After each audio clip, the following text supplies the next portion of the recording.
Le Renault Symbioz, c'est le dernier carton commercial en date de chez Renault. Le constructeur aux losanges en vend comme des petits pains. Aujourd'hui, il est opposé à un acteur important du segment des SUV urbains, le tout dernier Citroën C3 Aircross, qui se caractérise par des tarifs particulièrement agressifs. Alors, faut-il choisir les chevrons ou le losange? C'est ce qu'on va vous dire. Lancé au dernier trimestre 2024, le Renault Symbioz est un énorme carton commercial. Ainsi, pour sa première année de commercialisation l'an passé, il a réussi à s'imposer comme l'un des modèles incontournables avec plus de 30 000 ventes en France. Une réelle performance qui lui permet de faire nettement mieux au niveau des ventes que son concurrent du jour, le Citroën C3 Aircross, qui doit se contenter de près de 17 000 exemplaires écoulés.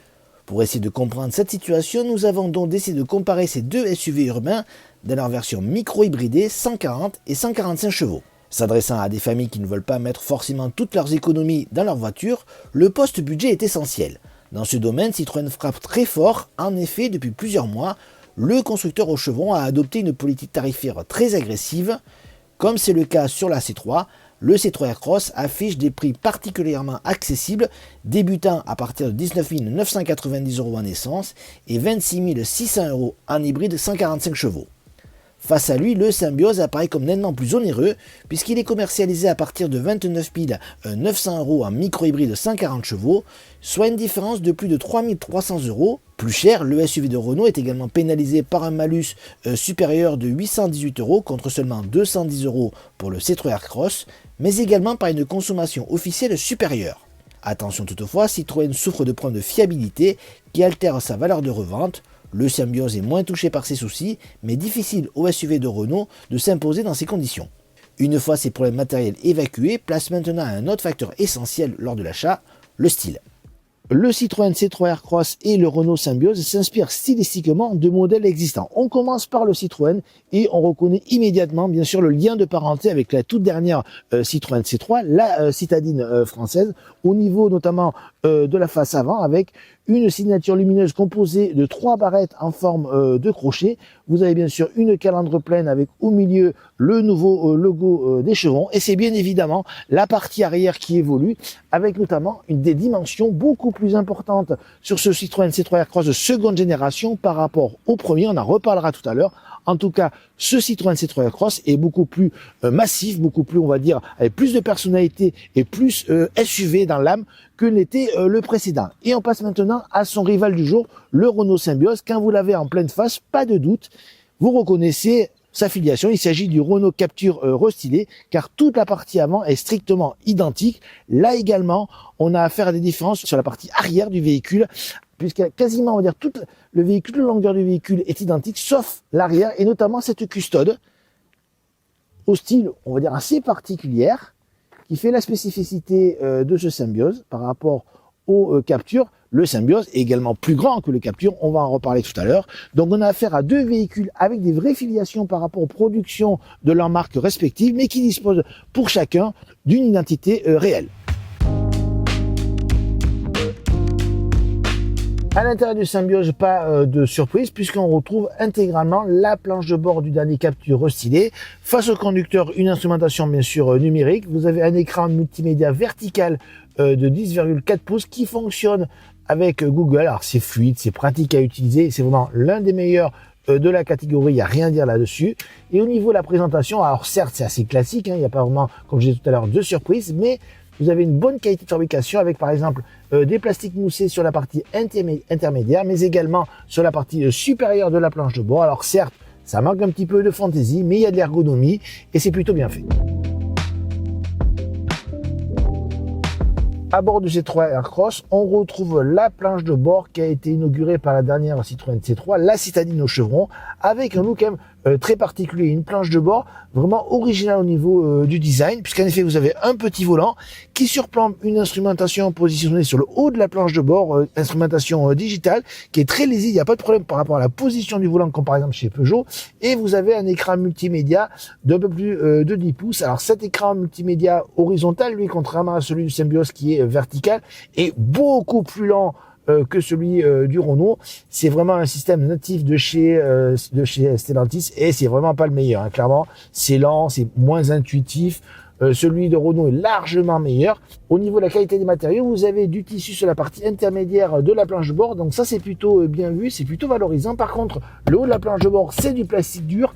Donc au final, la planche de bord du Symbioz est plus valorisante, mais moins originale. C'est un petit peu le fin mot de l'histoire. Donc classique sur le Symbioz, mieux fini et avec une ergonomie mieux pensée, ou alors plus original et avec quelques petits défauts sur ce Citroën Cross. Pour avoir un prix proche du Citroën Cross, il faut prendre l'entrée de gamme du Symbioz dénommé Evolution. Pour 29 900 €, vous avez droit à des roues 17 pouces, la sellerie tissu, les projecteurs LED, la banquette arrière coulissante, la climatisation automatique, les 4 vitres électriques, le chargeur par induction, l'accès et le démarrage sans clé, l'instrumentation numérique, l'écran multimédia 10,4 pouces, l'aide au stationnement avec caméra, la reconnaissance des panneaux de signalisation, l'allumage automatique des phares, l'aide au maintien dans la voie. La dotation est donc particulièrement généreuse, même pour un premier prix.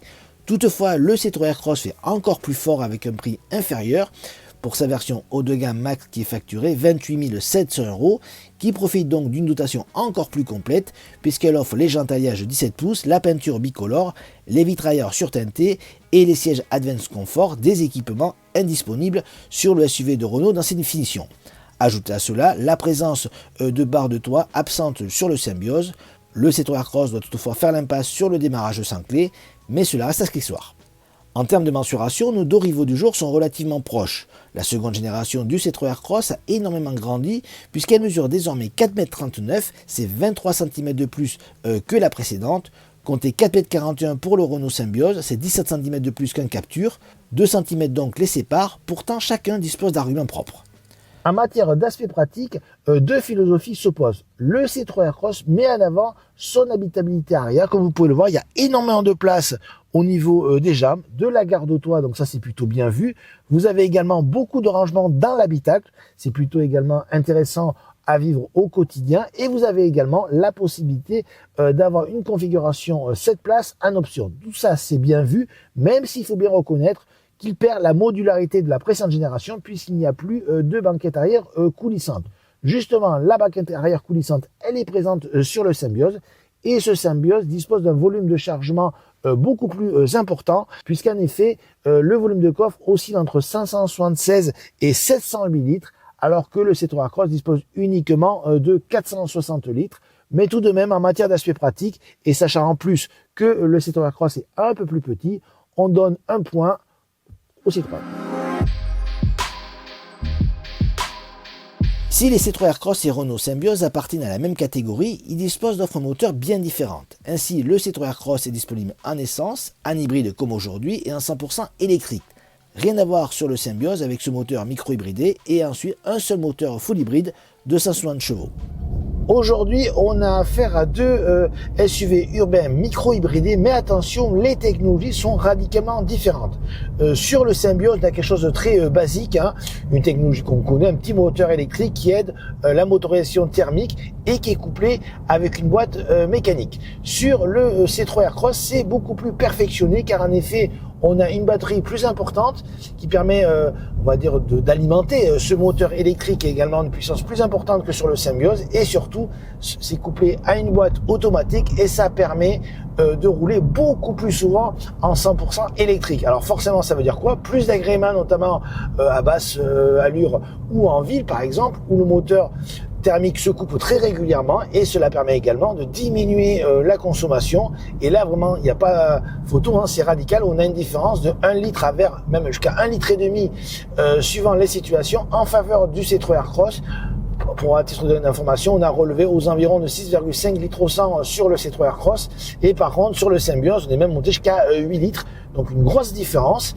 Cette grosse différence se voit également au niveau du comportement. Alors c'est pas une surprise, le Citroën Cross met en avant, comme tous les véhicules de chez Citroën, le confort. Cela se traduit par des sièges très moelleux, vous avez également un amortissement plutôt souple et donc cela veut dire aussi malheureusement quelques mouvements de caisse. Sur le Symbioz, on a affaire à un véhicule qui est un peu plus dynamique, cela se traduit notamment par un calibrage de la direction qui est beaucoup plus précis et beaucoup plus informatif que celle du Citroën Cross, qui est un peu plus fou, beaucoup plus molle, mais globalement sur la route on a quand même affaire à deux bons élèves, mais il faut bien reconnaître que l'avancée technologique, on va dire, du système de Citroën ainsi que le confort lui permettent de remporter un point important pour la route.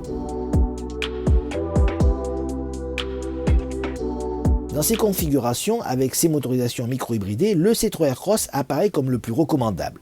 Le SUV de Citroën est moins cher, mieux équipé, plus habitable, plus économe et plus confortable. Alors certes, le Symbiose est très loin de démériter avec une plus grande modularité due à la présence de sa banque intérieure coulissante, un volume de chargement plus important, un plus grand dynamisme ou une présentation plus valorisante, mais il est notamment pénalisé par son tarif plus élevé et la disparition de cette version d'accès va encore accroître cet écart.